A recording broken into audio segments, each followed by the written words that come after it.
The Renegade Accelerator is open for enrollment, female leaders, executives, founders who are asking themselves, why not now? This is for you. Head to renegadeaccelerator.com. I'm Amy Jo Martin. Welcome to the Why Not Now Show.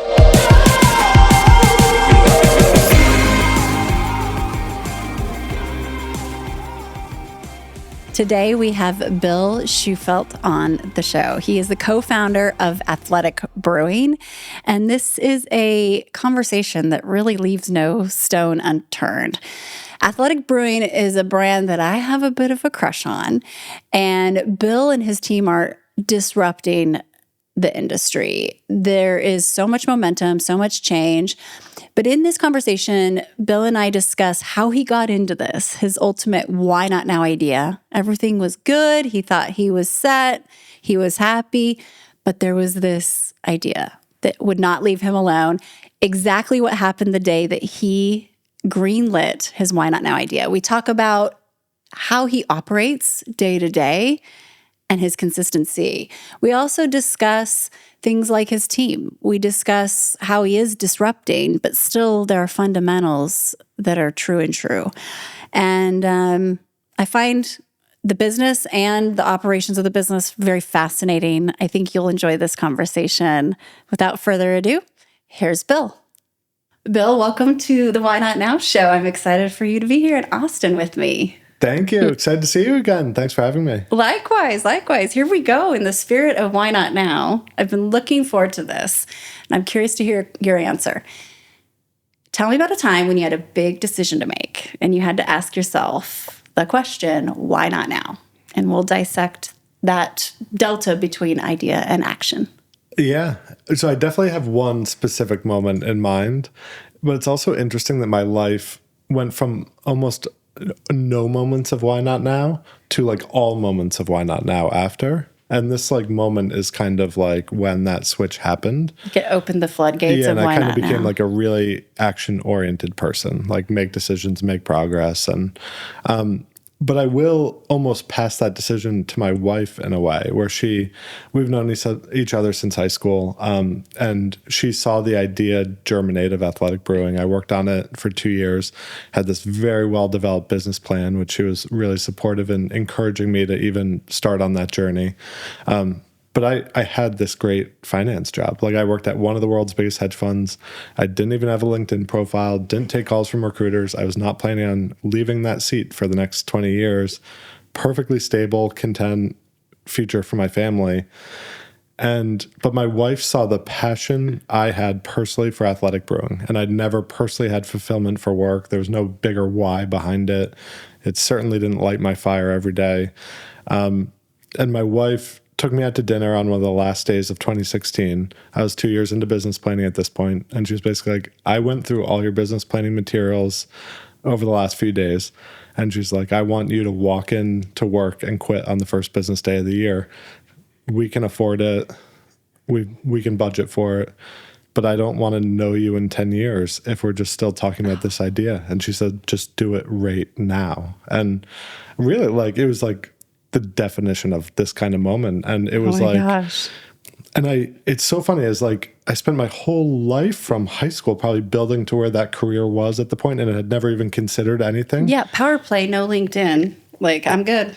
Yeah. I'm like, it was exactly where I wanted to be. It was exactly what I'd been shooting for 15 plus years. And my wife and I were basically like, okay, we're going to leave all that, burn the boats, haven't thought about it a day since, and off on this new adventure. Burn the boats. Okay, let's cheers to that and your wife, because I'm a huge fan. Yeah. Cheers. And it's she's incredibly talented. She has had her own interesting journey, has her MBA, and so she was so supportive in recognizing that moment. And it's such a like underappreciated or understated element of an entrepreneurial journey for like your household to be along for the ride and supportive of that, because it 100%. is intensive, so.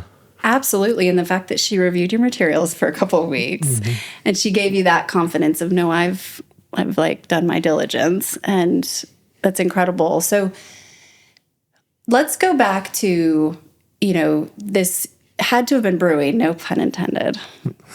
But you had built a business plan and you hadn't greenlit it though.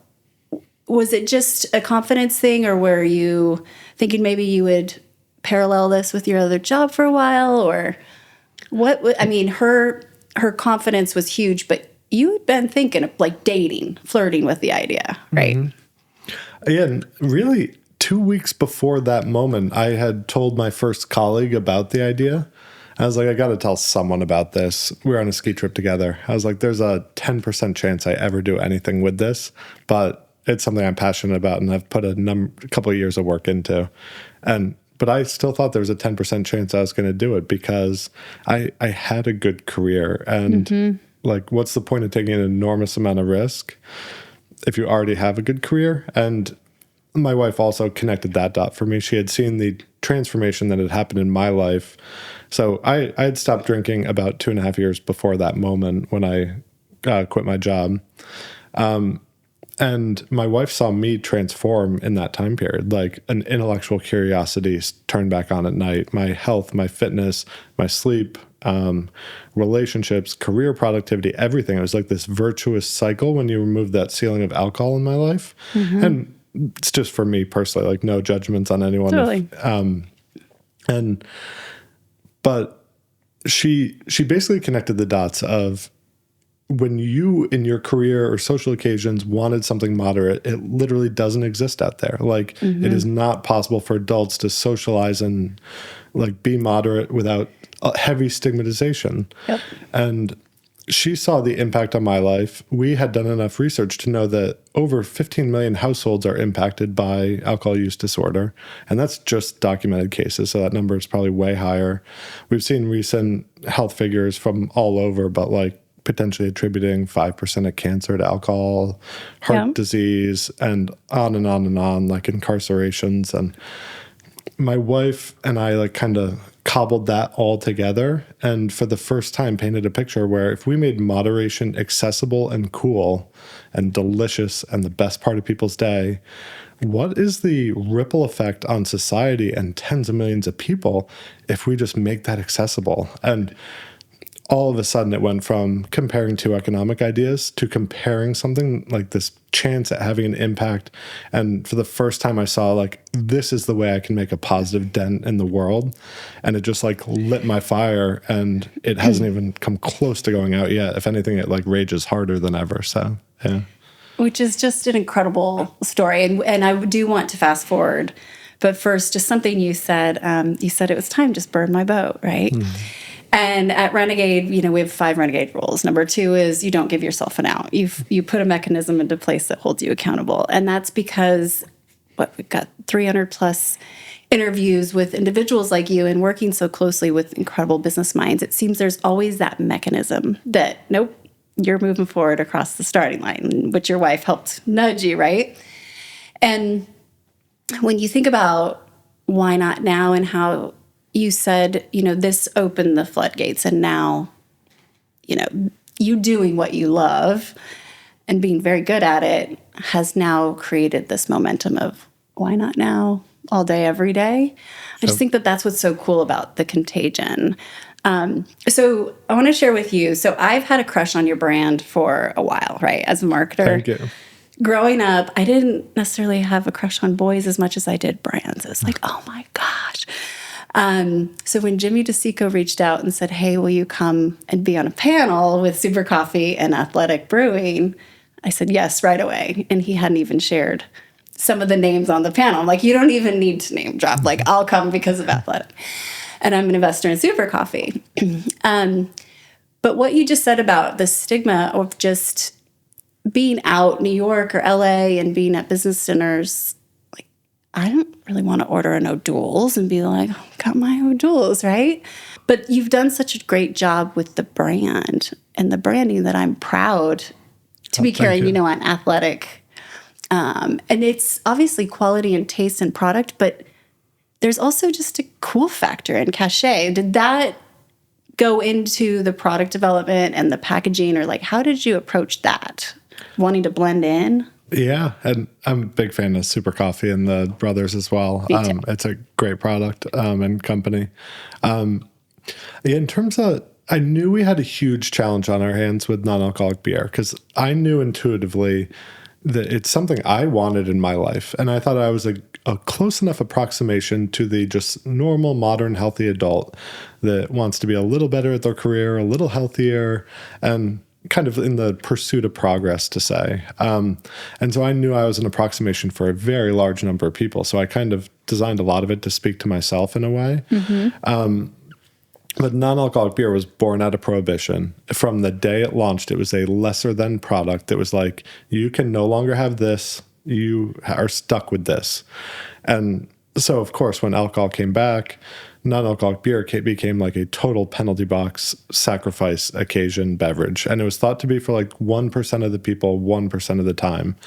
And that was ingrained in society for like 80 years before we like really tried to tackle this. So we had not only like 50 years of no product innovation in the category, when the whole grocery store, like we're in the home of Whole Foods here, like when the whole grocery store became so exciting, like every aisle of the store, every product, like local, homegrown, organic, like everything, and dusty bottles in this category and huge marketing stigmatization. And then, so we knew we had a big product challenge and marketing challenge, and like probably equally as big. And so on the product side, me and our other co-founder, John, so John's like our brewmaster, COO, you technical have to tell expert. how you met him too. We'll go back to that, but that's classic. Yeah. And so I would say totally redefined how non-alcoholic beer is made, and that's a whole story in itself. And then, but the marketing side, to speak to your question, I've always thought about Athletic really long term. Like a lot of products are contract manufactured. People think about the sales and marketing for like 3 months, go to market, get out there, learn lessons. And at Athletic, I already mentioned we had a 2-year business planning process. So I was like sitting at my table thinking about brand and what do I want this company to be for weekends, nights, everything. And so I had a lot of time there.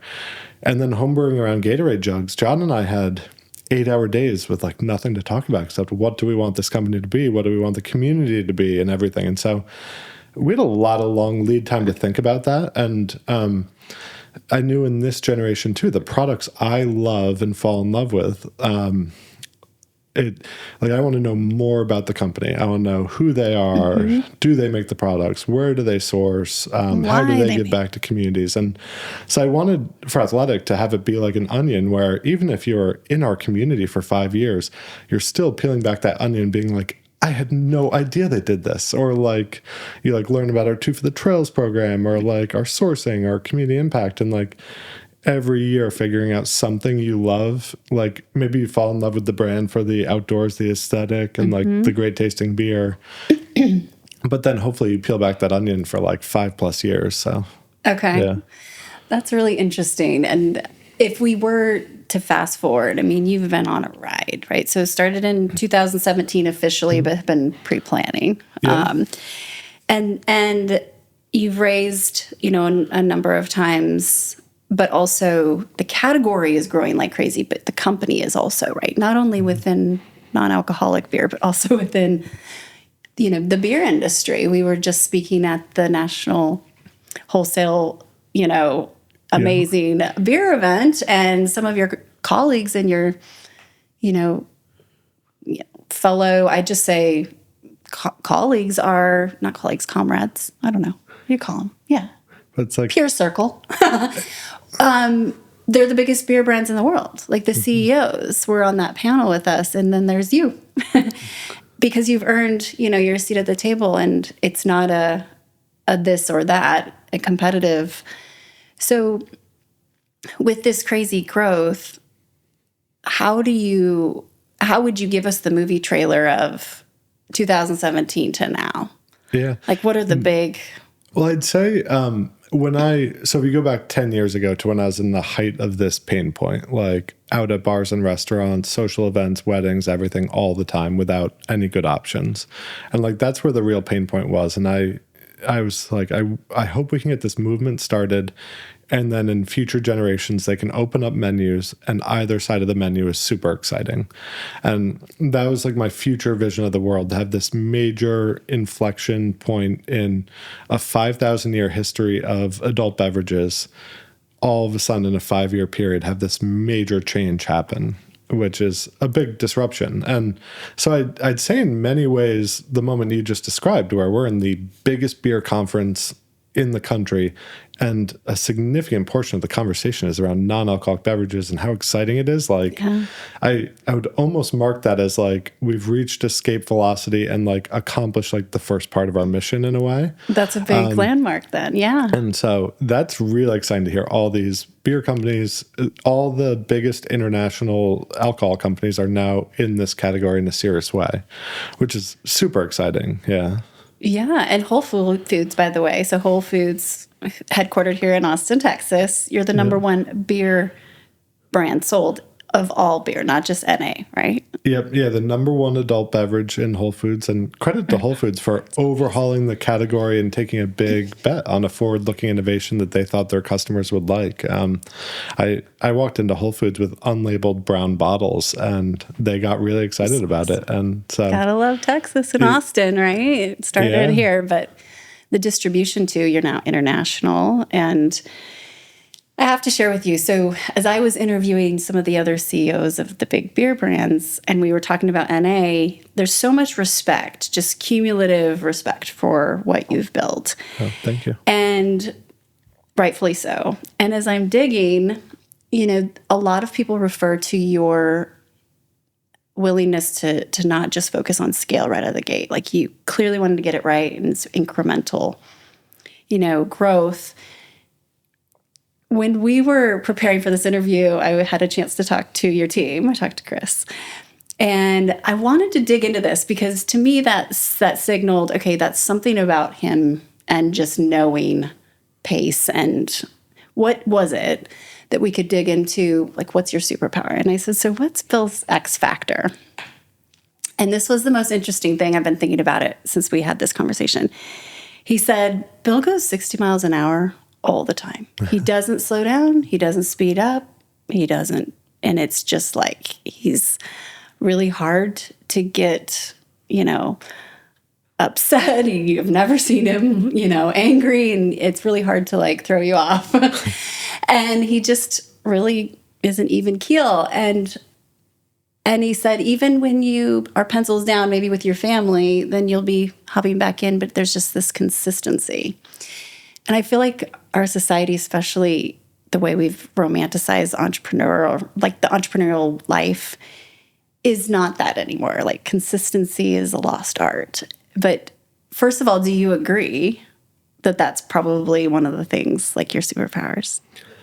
Absolutely. I think time, consistency, showing up every day are like totally underrated. Everyone loves to dream of the shortcut, the easy solution, and it's just almost never the case. Like, of course, there are amazing entrepreneurs who hit lightning in a bottle, like Facebook and stuff like that. But for the most part, like, I think the way to win big is just be really consistent for a long time.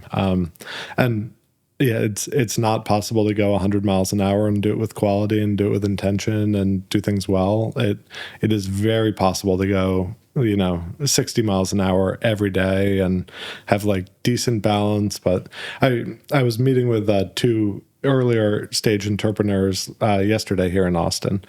And they were like, how do you keep balance and like not burn out and like find time for fitness and stuff? I was like, literally every day I just try to do like one or two things and make sure in the first 2 hours of the day I get like one or two things done. And that day is kind of a win right there. And if you do one or two key things every single business day of the year, like, you're covering a lot of ground. Because that compounds over time, right? For sure. Yeah. And you don't get as stuck and you like lower the pressure on yourself. And that really carries through from my prior trading career also. You know, I had 12 monitors. There was 1,000 stimuli every minute. And I think calmness was a real benefit there. People used to yell at me and be like, do you care? Like, what's going on? But I think the like calmness, like just taking the emotion out of riding every stock up and down and every P&L tick, like really helped me in that career also. So Interesting. And it sounds so, I think sometimes it can sound like, oh, it's Captain Obvious, consistency. And it's like, no, that's so like, easy to let go of when you get going, because you probably could have easily sped up to 100, 1,000 times. But it sounds like your habits are wired, you're wired that way with other things. You mentioned fitness, family time. Is there tension? Like, do you feel the tension more at certain times, like when you've been raising money, and what do you do when you feel that tension? Yeah. I think the book Atomic Habits by James Clear puts it in such perspective of like that, like being consistent is such a superpower that if you focus on something for like 3 or 4 weeks, you're immediately in the top like 70% of people. Like most people give up after like hours, if not 1 or 2 days. And then if you stick with something 6 months, you're probably in the top 90% of it. And like consistency in time is it's like undefeated. And so I've definitely always got that in the back of my mind. And then there are, we have an incredible team at Athletic Brewing, and I don't want to take credit for most of what we do at Athletic Brewing because there are such extremely talented specialists who are so far beyond my skill in their realm. And, but there are, as you referenced, like fundraising or like very important things where like, I know I need to show up and nail these.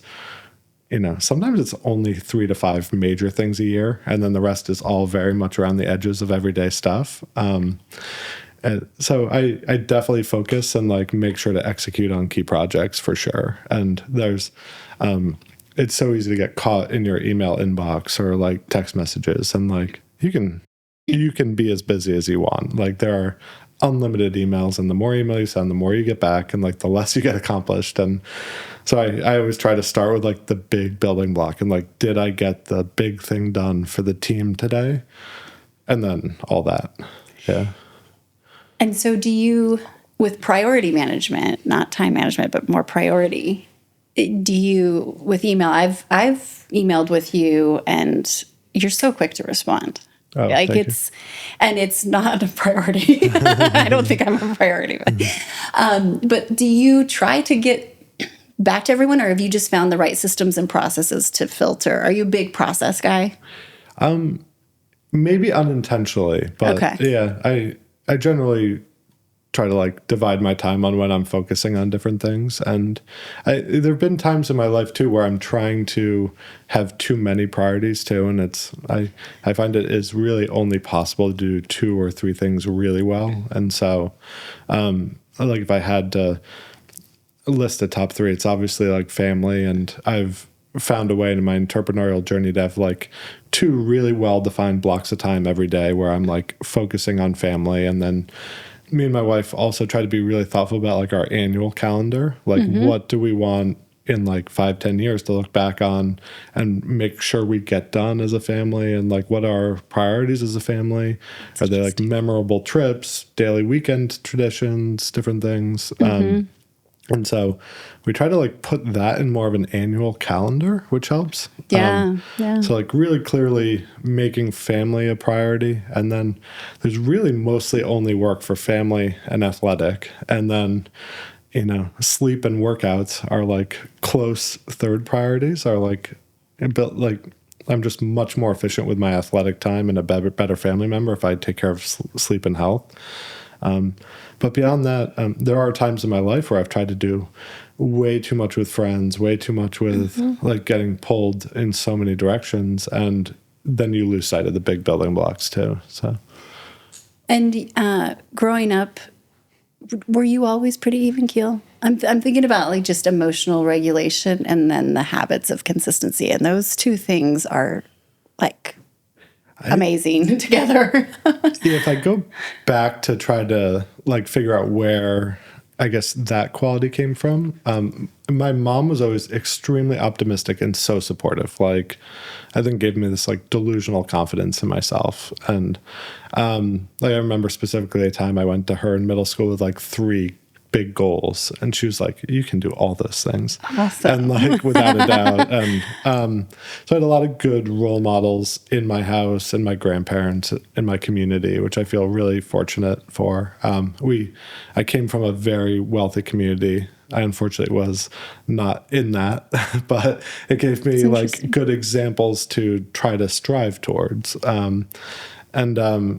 So I think that's part of it. I think one of the main things that has made me relatively unflappable under pressure in like my financial career and this career is I rode the ambulance as a high school student. So in the town I grew up in, it's a volunteer ambulance service that high school kids are basically the EMTs and ambulance drivers.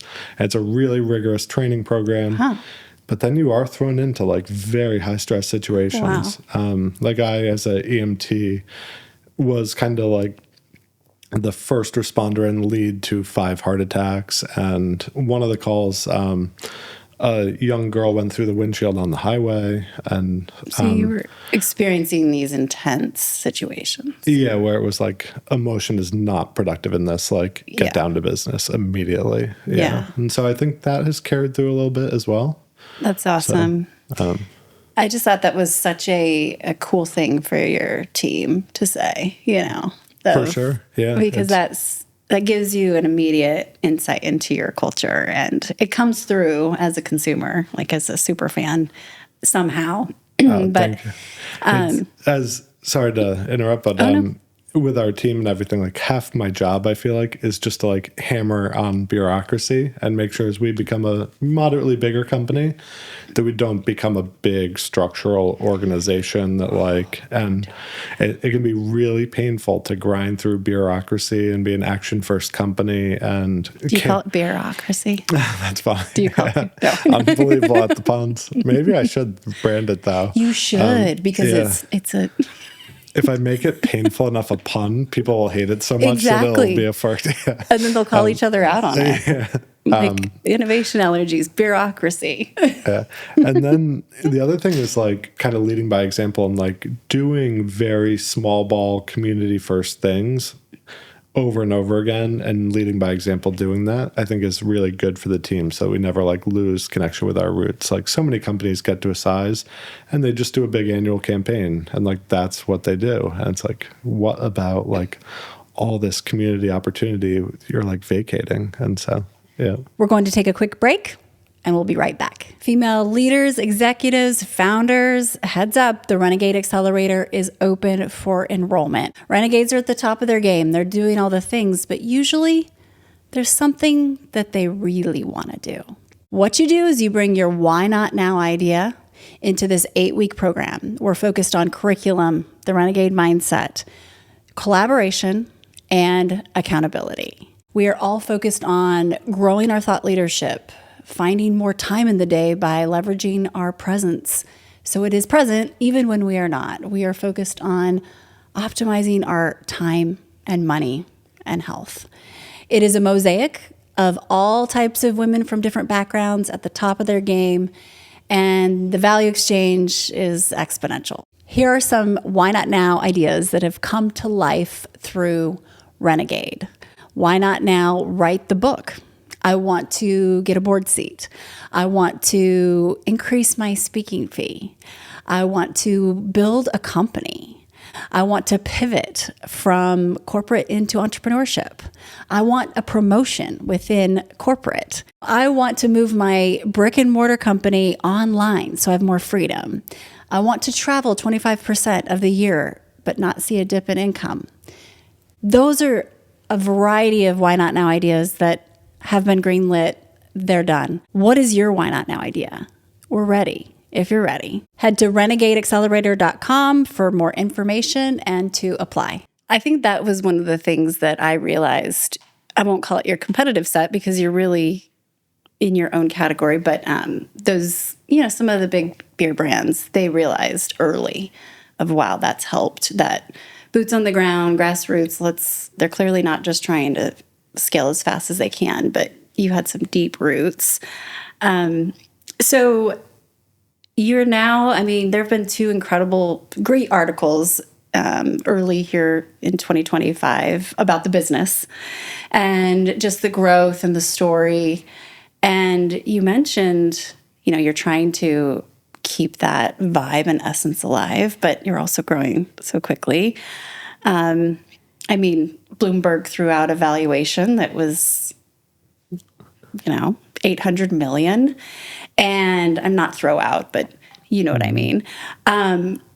With that type of pressure, but also that type of growth, I read somewhere that, people are probably always asking, like, what are you going to sell? Or are you going to go public? And I think your comment was something like, hey, we're just having a blast. Yeah. And that was so cool. Can you talk a little bit more about that?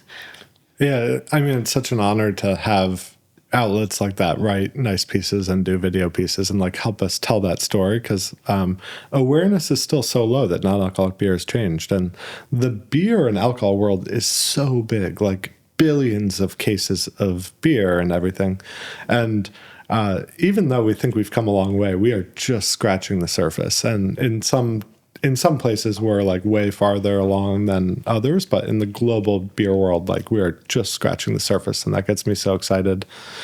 It's funny, like as big in the awareness boost as some of those stories are, we were on the cover of a hometown magazine last month, and I have gotten an absurd amount of outreach for that. Like I walked into the barbershop and they were like, That's awesome. I thought that was the piece you were referring to. Oh, not Bloomberg. I'm joking.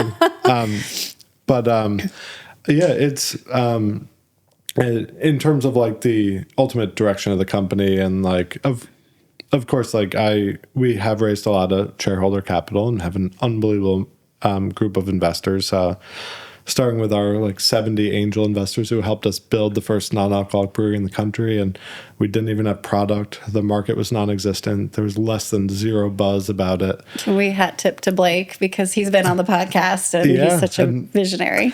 And so early on, we just had this amazing group of people who believed in what we were doing, and then we had the product and people really started to see it. And there were some visionary investors like Blake, Tim Barricat's family office, Darren Ravel's team. Yeah. Like they've been such great supporters, and then like really elite athletes also like recognized it in their own life. Like locally, Lance Armstrong here. That's how we met. Yeah, JJ Watt, the NFL superstar. He was like, Bill, I love this beer, and has been such a great supporter over the last 5 years. And so we've been really lucky to have this amazing supporting group of angel investors, and then more institutional investors up to Alliance Consumer Growth, KDP, and now General Atlantic. So some really big, very long-term investors who are aligned with what the future of this category can be. But I think they're all also aligned that like this category probably isn't going to be what we want it to be if Athletic isn't the one leading from the front. And good incentive. And so I'm always very aware of the responsibility of being a shepherd of shareholder capital, and like looking out for significant investments for both companies and individuals. And so I'm very aware of that.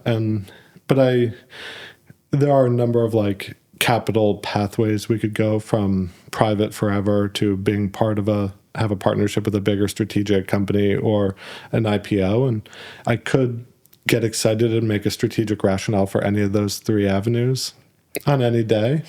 But I think what I'm most excited about is building a really big, just like positive company. And we're having a lot of fun. Non-alcoholic beer is 1.5% of beer in the US. In some channels, it's more than 15% of beer. So there's a really clear indication and green shoot that this category made 10x very quickly. Oh, absolutely. And in my head, I think it's going to 20x and probably be a majority of adult beverages at some point. And so it kind of like the original, like, why not now moment with my wife of like, let's do this right now. I also don't want to get off that before my work is done. If this is like my life's work, I think it would be to kind of put into like a really small example of this. A lesson I learned when I was in college. I went to a great school, perfect for me, Middlebury College in Vermont. It was D3 football, and it was probably the perfect level of sports for me. And I had such a blast there playing 2 years. My third year, my junior year, was riddled with injuries. And What position did you play? I played defensive tackle and defensive end. Okay. So I was definitely bigger. And one of my biggest regrets was letting those injuries dictate that I wasn't going to play senior year. And then I watched from the sidelines as all my friends were playing football, and like I kind of had nothing going on, and it was a huge regret of me to like not follow through with something. And I've always looked back on that moment, and like I think it would be one of my biggest regrets if I got off the bus when non-alcoholic beer was like 2% of beer, and then the rest of my life it went to like 50%. We need you at the helm. And, You're like and leading I'd be the way. like, oh yeah, No. I was the only one saying that was going to happen, but I bailed. Like, so, Don't jump ship. Well, it's in your B Corp, right? So triple bottom line, do good, do well. It's, yes, your stakeholders, your investors, you have a responsibility to, but that's so great that early on you incorporated, the why and that footprint. Yeah, and even long before we officially became a B Corp, we were just doing these things. Like we have every one of our teammates is an equity owner from day one. That's awesome. We do this environmental program called Two for the Trails, which is 2% of sales up to $2 million a year go to trail and park cleanups, which we've helped over 500 organizations through that program so far. And so we were doing a lot of the great triple bottom line, great employer things. We pay for 100% of benefits for our teammates. I kind of just realized like 2 or 3 years into business, I was like, John, I think we are doing everything B Corps are supposed to do. I was like, let's take a look at the criteria, and we applied. So it's very much been in our ethos, and something that I've taken an increasing amount of pride in too over the journey is being a great employer. Like we have an awesome group of teammates who we have about almost 300 full-time teammates now, and I love working with them. I love giving them good opportunity. I love seeing them grow. We've built a lot of U.S. manufacturing, and we now have almost 140 teammates who've been with us more than 4 years at Athletic, and we're only 6.5 years into like business. Those are like dog years, right? Athletic, because you're so young. Yeah. So That I've speaks really volumes. enjoyed that part of running the company as well. So like the company story, the impact, but also like our team is so important to me too. That's amazing. And I think about too, like we talk about moderation. We did on that panel too of like white space and opportunity for more experiences, and like just growing up on boats and doing a lot of, skiing or wake surfing and stuff. I was in Arizona this summer with my brother and his family, and they have a time, nobody drinks on the boat. Everybody enjoys their NA, their Athletic Brewing. And then then they might switch when they get, off the boat later, but it still gives opportunity to be active and have that like cold beer on the boat that you want, But I can imagine just from a business perspective, people can drink. Like I've cracked an Athletic during a lunch meeting Zoom before, and I had to then remember, like, they may not know this. By the way, this is Athletic Brewing. But I feel like not bad or naughty, but kind of like I'm getting away with something. And it's fun. It's like a fun part of your day that doesn't have to be, I love that. I can just imagine the opportunity of. Yeah, the placebo effect is very real too. It's like having something in your hand, there's the sensory elements of like the smells and the malt and the hops, and I think that goes back a long time in history probably, and is very evolutionary in a way, but and it signals you're relaxing, and it definitely helps take the temperature down, but there is a reward function there too. It's delicious, it's fun, and celebratory. It's like a moment it's a moment almost. Yeah, right. I would say when you can cheer, like you can toast or. Yeah. And that was one of the biggest realizations for me when I stopped drinking. It was actually very easy. Like as much as I drank in quantity and like days of the week, and there were just so many occasions, and a lot of those were long occasions. I couldn't believe how easy it was for me to stop drinking. I was like, oh, I actually just love being in these places without that functional ingredient of alcohol. And so I think decoupling that is really important. I think cities like Austin are really on the leading edge of, so one thing I think we definitely have to figure out in society is how to get people back to like third spaces, community, in real life things. And you mentioned boating and like having fun with people in the real world. I think Austin's definitely on the leading front edge of that. Like if you running clubs. And, that's exactly what I was going to say. Like I went for a run the last 2 mornings down the lake, and I couldn't believe how many people were running in groups, which is awesome. You don't necessarily see that in a lot of places. And, the bars and restaurants are so thoughtful, so creative, like give you real reasons to go out there and have fun. I think it's something we've got to solve in society is like as the corner bar where like so many people used to meet at corner bars as like community meeting places and stuff. We've got to figure out a way to like get people back together in the real world. And so hopefully our products can have a part of that. Absolutely. Absolutely. And there's an attitudinal side of that and also just after COVID and people retreating and isolating more, like we need to be out and socializing.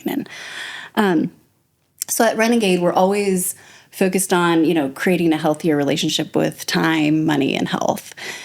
And real quick, we talked about time and we've talked a bit about health, but has your relationship with money shifted since you've transformed from Wall Street every day with 12 screens to this new lifestyle, but also this new responsibility at Athletic and growth? Yeah, I'd say not really. Yeah, I'm definitely also not like swimming in money, but it's funny as I went from one of the highest velocity, highest turnover hedge funds where I don't have the exact stats, but I probably made between 500 and 1,000 trades a day, very high turnover, and we could be in an idea from 15 minutes to years, depending on the idea and conviction and everything. It's funny, I've taken that like 12 monitors and all the stimuli. My personal financial life is very slow and steady, as passive as it gets. And I find investing with a 30,000 foot view, and I Google the S&P 500 on Friday afternoon, and I'm like, oh, that's interesting. And having a much bigger picture has like really helped me from that perspective. And you can spend any amount of time you want investing, analyzing investments. And of course, it's easier for me when I'm kind of grading my financial performance on like 5 and 10 year time horizons and not hourly like my prior career. So it takes the pressure off. But I generally believe like changing lanes as little as possible in big financial decisions and stuff, and keeping things. I've tried. Me and my wife, and my wife is a great influence on this. She's like kind of like a ruthless minimalist almost, where I would tend to be like a hoarder. But it's been a really good influence on just keeping like a very simple life. And I think there's a lot of happiness in just like the more simple your life is, like it makes it so easy to keep like a freer calendar, like less demanding things on your time. And yeah. I love that. I think your wife might need to come on the podcast. Yeah, she sounds amazing. awesome. Yeah. So when you were starting to rate, when you first went out and you were like, I've got this concept, and everybody, and this was not today. I mean, now the awareness of non-alcoholic beer and like the cachets there, but did you face quite a bit of rejection when you start to raise? Because you did end up growing so fast. You had like series A, B, C, like you were probably just constantly in that fundraising mode, but were there a lot of no's? Oh, for sure. There was an unbelievable amount of no's and no traction whatsoever. Because you didn't have it yet. Yeah. Yeah. And I came from a world where, I had exposure to a lot of people who are extremely wealthy. And I didn't really connect the dots that like no matter how wealthy people are, they make very small angel investments. And I also didn't want to pressure people I had relationships with about money too. I was like, if people asked me about it, I would share the business plan, but I wouldn't follow up, because like a follow up is like a call for funds, and I only wanted people who are really excited and proactive to invest. And so maybe I was too passive, but I wanted to be like respectful about people's money also. And I did 120 investor meetings. So John and I would homebrew in an empty warehouse, and then I would go out to all these investor meetings and dinners after that. But you landed 66, right? Yeah. So that's like batting 500. Like, that's pretty good percentage. Yeah. There was a point, though, where I was like 3 for 30, and if not higher. And the hit ratio Went up like approached almost 100% in the second half of it. It was very bleak for like 3 months. Gotcha. And you had to nail and then I imagine the traction, you've been on offense. Yeah. Right. That's great. What came out of a lot of that rejection, though, was a lot of people who passed or said no or had a very good reason, like don't invest in pre-money or pre-revenue things, and just don't do angel investments in privates is a totally normal thing too. But the amount of people who came back and was like, your story was notable enough that I was talking about at a dinner party, and these two people actually loved the idea so most of our angel investors are people I did not know originally. They're like one layer away. So it's like someone I knew is giving a reference about the person. And so I've created this unbelievable group of close friends in that angel group who've really... It's funny, like an incredibly passionate group of ambassadors and supporters emerged from that. And then, as we got going and had traction, there was, I'm really glad I came from a financial background, because one of the things you obviously see the most in startups is people don't forecast cash and burn appropriately, and they run into the wall at 100 miles an hour. And, I was glad to come from that background so I could forecast our needs, get way out in front of it, plan for that pretty well. Essentially almost every round in those early years after we finished closing a round, I would be soft raising the next one essentially.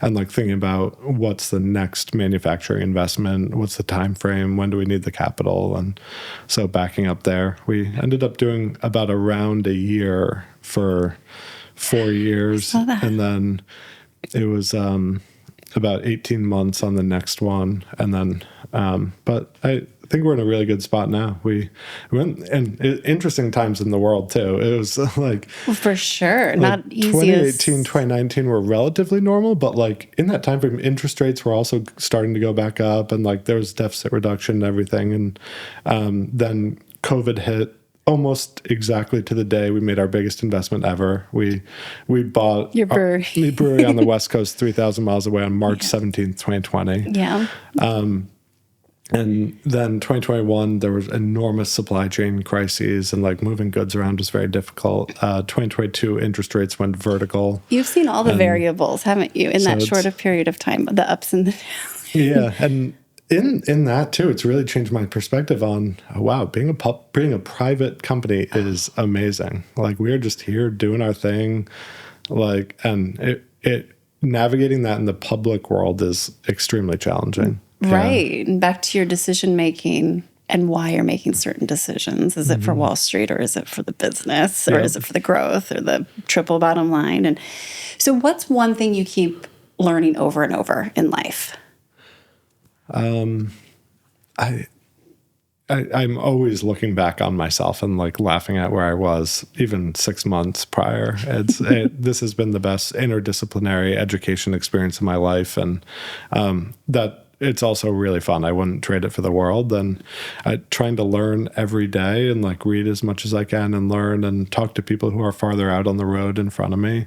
But I think learning, and then it's so hard to like pinpoint mistakes and say, oh, that was such a big mistake, and really get hung up on it, because everything we've done, we have learned something from, and I'm usually glad we did learn. And it's mostly people things where I like spend the most emotional energy, where I like, because I care so much about our teammates' careers and opportunity and happiness, that like I tend to spend most of my emotional energy on thinking on our team. But like literally anything could break, anything could go wrong. And John and I are like, okay, like how do we figure this out? Like, what can we do? So And by the way, so you met John, your co-founder, right? Who's more of the brewing wizard. Yeah. Through an ad in a brewing message board or something? Yeah, there was a lot of rejection there too. And so I had talked to hundreds of brewers, and for very good reasons, got a lot of rejection there. Like, this was a extremely unexciting space. And John, all the way from Santa Fe, New Mexico, responded. And basically, he almost immediately got the concept, where almost everyone else was really blocking it out very fast. He saw the potential in it so fast, and we started to just churn on conversation and email right from the start. And yeah, that was basically it probably terrified him, but I was basically within days of him responding to the first email, I was full court press. I was like, can I fly to Santa Fe and meet you in person? Awesome. And but I had a moment where I was giving a tour in our big Connecticut brewery, which is about 100 times the capacity of our original brewery. And we were waiting for John to come out, and the person was looking at the scale of it, and they were like, wasn't John's brewery in Santa Fe just a brew pub with no canning line? I was like, yeah, his growth in the business has been nothing short of impressive. I've really admired his learning curve as well. I've been on my own learning journey, but he's been on this totally separate learning journey of learning about scaled manufacturing. And I can imagine. I would go to him. So in our early years, he say 2020 or 2021, I'd say. So 2020, towards the end of the year, I was really updating our forecast for 2021. And I was I think by June, we need to be able to make a 100,000 barrel run rate. And he was like, 100,000 barrel run rate. He's like, we are standing in a 40,000 barrel brewery. Uh-oh. And he's like, that's 5 months away. But the amount, he would internalize that, meet with our team. And we had a full-time construction person at that time. And before I knew it, by May, there was a new 200-barrel brew house next to the 100-barrel brew house. And that brewery was cranking out 180,000 barrel run rate within 8 months of that conversation. The speed at which he's been able to scale manufacturing, and not only put the tanks in place, but do it at as we grow, I think our beer is the highest quality it's ever been now too. So there's a trend I see in speaking with successful entrepreneurs, and oftentimes that ignorance is a little bliss, where he had his swim lane, zone of genius on the probably more recipe side, but ops is a whole, maybe it's just, okay, this makes sense and we're going to do it our way. You did, right? You brew in a completely different process and extract, it's just a completely soup to nuts different, right? And you've got 4 breweries.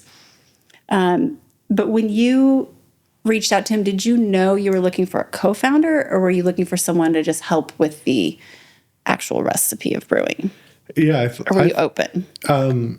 I'd realized I hadn't really honestly spent too much time about it, but I was definitely hiring more someone to run our brewing operations, not necessarily a co-founder. Okay. And it became apparent very fast that John, we complemented so well, and could divide and conquer in the business. We have totally different skills, and our personalities complement well too. And so it was really clear in a short amount of time that he was a true co-founder. That's cool. That's cool. That's something that sometimes people get stuck on, is how to find, especially tech companies. Do I need a technical co-founder, or do I just need a really good technical person? And sometimes, there's not a right or wrong way, but it sounds like the chemistry and the complementary talent is what made it. Yeah, it's one of the things that we got so lucky to get so right in our business. Very often I talk to founders who, they all came from the same career. It's 4 co-founders who kind of all have the same skills, and that almost never works, because you really only need one person doing that skill. You need well-rounded, complementary people. So, which can be really tough, because then ultimately you see them go through an acrimonious process to get to who is the one that's kind of running it, and then what do the other ones do. And so I think we were really lucky with that. We've been incredibly lucky with our investors, advisors, and board. Like getting the boardroom right is so important. And then our teammates too. It's you were saying like a common thread among like successful businesses or entrepreneurs. I'd say one of the most consistent themes in my entrepreneurial journey is just like how talented everyone around me is. And like, it's not like I'm the expert in almost any of these domains. And so it's like people picking up kernels of things and making them amazing.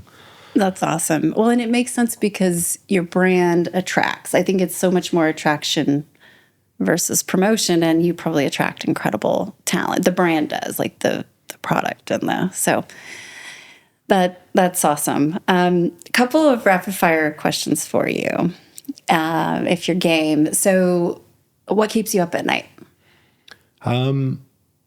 Honestly, nothing. I sleep very well. I'm You're a big the most believer. Zen entrepreneur. Like, we need to write a book on this. I'm a big believer in like work really hard and have the head hit the pillow very heavy at night. Okay.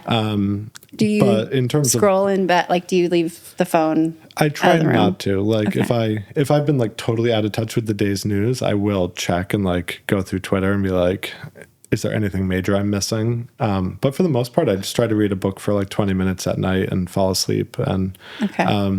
or I like have wind down something. Me and my wife love like British TV. It's like so relaxing. Really? And, Like, what do you watch? well, embarrassing to admit this out loud, but Midsummer Murders is this like amazing countryside British sleepy murder series that's had like 20 seasons. And we usually make it about 15 minutes in. And then you're Yeah. yeah. So sleep is not a problem. Kind Sleep of like score a is good. little hack there. But in terms of things that keep me up at night, it's mostly just things that affect our teammates. And so it's rarely anything like I think about my family, of course, a lot. So like if there's anything wrong with like school or my son or anything, like that's the kind of thing that would keep me up at night. Or with our teammates, like trying to work through something. Do I think someone's not living up to their potential or like is kind of mailing it in? Can I get these people back on track is the kind of stuff.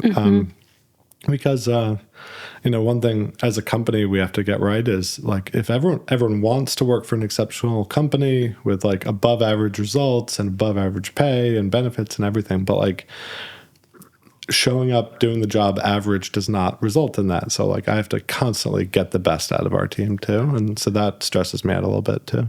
Okay, that's really fair. All-time favorite book? I like The Obstacle is the Way Me by too. Ryan Holiday. He's been on the podcast too. Oh, he's local. Oh my gosh, that's good. I've been meaning to visit his bookstore for Yes. years, and for some reason, it never strikes me when I actually come to Austin to go there. But I've got to. Yes, you have to. I want to as well. It's on I have a little like to-do list of fun things around Austin, and maybe next time you're back, we'll go. Take him some Athletic. Yeah, I've never read any of the like primary source Stoic stuff. He's always been like my shortcut to it. Same. But I think his life lessons are so great. And then just broadly, I love biographies. So I read a ton of biographies. Okay. Ego is the Enemy was a good his first one I think that I read. Pirates or Ninjas, who's tougher, Bill, and why? Oh, wow. I mean, ninjas for sure. I think pirates are just too disorganized. Probably. But Scary, ninjas have for it all sure. together. Yeah. They're dialed. Going 60 miles an hour consistently. And when you think about being a dad and you're an entrepreneur, you've got a lot going on, a full plate, what's one piece of advice you might give to another parent in this seat? Yeah. I think lead by example is like what I'm really trying to do. I'm definitely better at conveying verbally what I want like to share with my son, but I know that just bounces off his head and I've got to do a better job at just leading by example. And so I think that's probably my biggest takeaway from parenting so far. Awesome. And when I say the word renegade, who comes to mind? I mean, so many people, but so many people for so many different reasons. We have talked about Blake Mycoskie a couple times, Sure. but I think he really did kind of reinvent what like a next generation company could be, and not like every business has to be profitable to be default alive, but like we don't need to like extract every profit dollar from society. There is really strong goodwill benefits of business. If you're a good member of the community, you do give back. And so he literally wrote the book on social entrepreneurship. Totally. And so I think that was really influential and has massive ripples in this world in a positive way. It takes care of all different classes of stakeholders. So I think that could be a good example. It was so radical at the time too, right? And now the buy one, give one. And look at that. And if you were to go back, let's say pre-dinner with your wife, where she's like, I've reviewed the business plan and I'd like for you to give your notice. If you could go back to just a couple days prior to that and give yourself any advice or just a nod of wisdom, what would you say?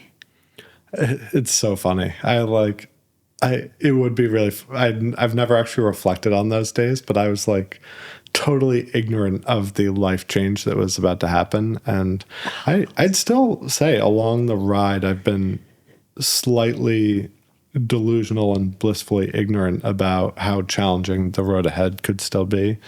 But yeah, that's a wild time to reflect on for sure. That's amazing. A couple days prior where you were, and then that moment. Yeah. That greenlit. And I really wouldn't change much of anything about the journey. And I'm very thankful for the lessons I've learned, the people who've come into my life. And so I think a lot I've gotten very lucky without even knowing it. And now on reflection, I can like really appreciate it. So a lot of my lessons I've definitely learned in hindsight. Amazing. Well, thank you so much for joining us, and cheers. Thank you. Feels like you've only just fun. begun. It's great to see you again. It's good to see you too. We'll have to have you back. Thank you for having me.